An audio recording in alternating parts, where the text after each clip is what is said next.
Inilunsad ng Technical Education and Skills Development Authority o TESDA ang World Skills Philippines Clark 2026 nitong July 22 sa Textile Museum na ayon sa Clark. Pinangunahan ni na TESDA Director General Secretary Kiko Benitez at Clark Development Corporation o CDC President and CEO Attorney Agnes VSC de Banadera ang launching kasama ang ipang opisyal ng TESDA at mga industry partners. Ang paglulunsad ay hudyat ang pagsisimula ng preparasyon para sa naturang paligsahan na may temang Your Skills, Your Future.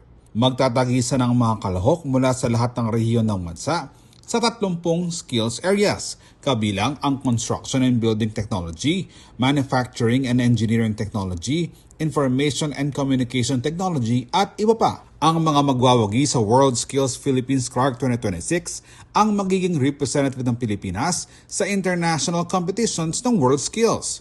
Ayon sa TESDA, world-class ang magiging pamantayan sa pagkasanay ng mga kalahok, alinsunod sa itinakdang standards ng World Skills. We have embraced the brand of Philippine World Skills.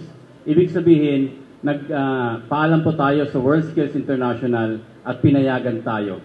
Ang ibig sabihin noon, kung ano ang standard sa Amerika, standard sa Europe, standard ng World Skills, yun din ang standards natin.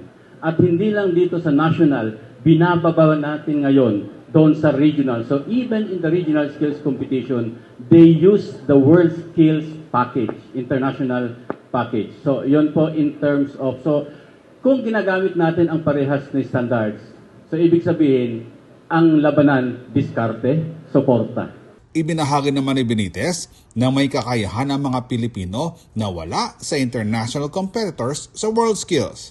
I think isang component na malinaw, particularly dun sa mga segments or sectors ng skills that have to do with front desk operations, for culinary, for manicure, meron po, for facials, no?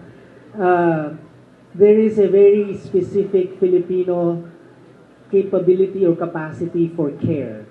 No? Yung ating pong pakikipagkapwa ay doon po tayo madalas hinahanap ng buong mundo. No? So lumalabas din po yan sa ating World Skills Competition. Defending champion sa Patimpalak ang Region 11 pero tiwala ang TESDA Central Luzon na kaya nilang talunin ang iba pang mga rehiyon. So, ang pinakamaigpit na kalaban ng Region 3 is Region 4A. So, for the information of everyone, we fielded a majority sa skill area. So, 30 skill area yan na paglalaban-labanan, nasa 26 ang sasalihan ng TESDA Region 3. And pray na matalo natin ang 4A. Naniniwala naman si de Banadera na higit sa kompetisyon, magbubunga rin ang positibong epekto sa Clark Freeport ang partnership ng CDC at TESDA para sa World Skills Philippines. Because those who will be competing in the World Skills, actually konti lang yun, di ba? But the need of Clark, which I tried to picture earlier, is that right now we have 1,230 locators, and we have 151,000 workers.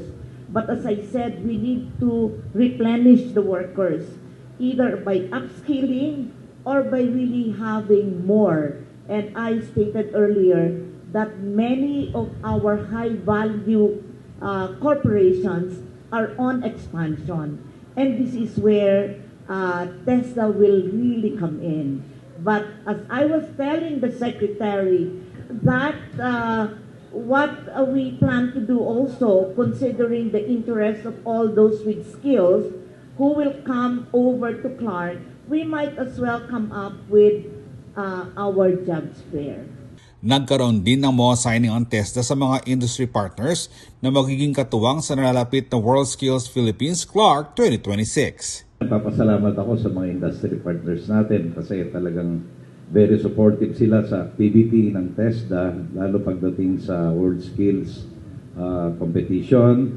And ngayon, andito naman nila for support, not only sa mga gamit, sa mga supplies and mga equipment nila kung saan na gagamit ng mga competitors natin para magsanay ng skills at para mag-ready.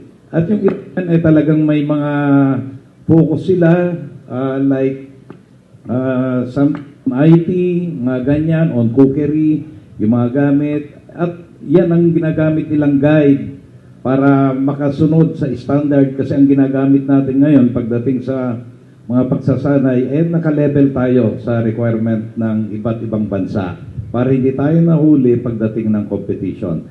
Kung walang suporta ng industriya, medyo mahirapan tayo kahit magaling tayo.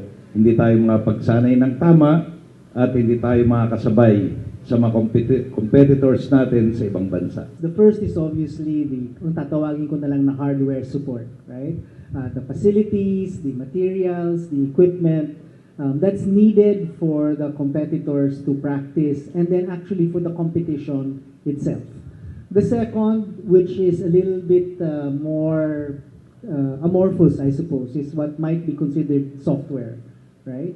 The expertise, the technical panels, and so on, the judges, and so on, come from industry as well. Yeah, so we cannot do this without industry partners. Otherwise, para lang kaming DepEd, di ba, na nagpapalaro pang bansa, di ba? Because we're TESDA and we're not just an education agency, but a workforce agency, we need the participation of industry because they are ultimately our clients for the people that we teach and serve and train. Nakatakda ang World Skills Philippines Clark 2026 sa darating na Setyembre sa piling mga lugar sa Clark Freeport. Ako si Jody Dizon Mercado para sa CLTV 36 News.